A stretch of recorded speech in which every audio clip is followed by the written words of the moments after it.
এখানে পুকুরে লোকটা কি খোঁজার জন্য নামছে, একটু ওয়েট করলেই বুঝতে পারবেন যে লোকটা কিসের জন্য এভাবে পুকুরে নামছে। একটু সময় নিয়ে দেখেন ভিডিওটা পুরো, তাহলে বুঝতে পারবেন। আসলে ওপরে অনেক লোকগুলো দেখে দাঁড়ায় আছে, সবারই জানার আগ্রহ যে লোকটা কি খোঁজার জন্য নিচে গেছে। তো আমিও প্রথমে বুঝতে পারি নাই যে লোকটা কিসের জন্য গেছে। পরে যে দেখলাম এখানে একটা লোক মনে হয় বাড়ির আশেপাশে কারো বাড়ি থেকে চুরি করছে বা কোনো একটা কাজ করছে, যার জন্য ওই লোকটা পানিতে ঝাঁপ মারছে। এই জন্য ওই লোকটাকে পানি থেকে তুলে আনার জন্য এই লোকটা পানিতে নামছে। দেখেন এই পাইছে দেখছেন, দেখেন পায়ে গেছে। এখন তোলার জন্য চেষ্টা করতেছে, দেখেন কিভাবে, দেখেন এই যে পায়ে গেছে, দেখছেন। তো এই লোকটাকে কিভাবে তুলতেছে। লোকটা বাঁচার জন্য পানিতে ঝাঁপ মারছে এবং উঠতে চাইতেছে না, দেখেন অনেক টানাটানি করতেছে, তারপরেও লোকটা উঠতে চাইতেছে না।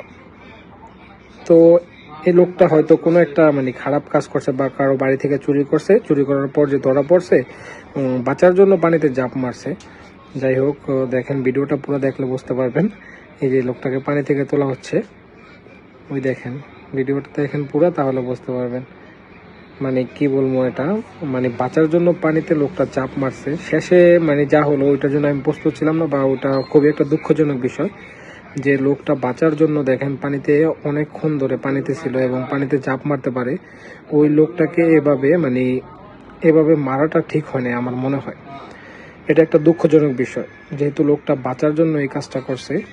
দেখেন লোকটা বাঁচার জন্য পানিতে ঝাঁপ মারছে যাতে মানুষ মারতে না পারে। যাই হোক, তাদের উচিত ছিল এই লোকটাকে প্রশাসনের হাতে তুলে দেওয়া, বা এলাকায় যারা বড় গণ্যমান্য ব্যক্তিগণ আছে, চেয়ারম্যান মেম্বার আছে, তাদের হাতে তুলে দেওয়া। তাহলে আমার মনে হয় ঠিক হতো। কিন্তু লোকটাকে এভাবে মারা দেখেন ঠিক হয় নাই, একদমই ঠিক হয় নাই। যে যেভাবে পারছে সে ওইভাবে মারছে। আর ভাই লোকটা তো বাঁচার জন্য পানিতে ঝাঁপ মারছে, অনেককে কি বলবো, বাঁচার জন্য পানিতে ঝাঁপ মারছে। দেখেন যে যেভাবে পারে ওইভাবে মারতেছে।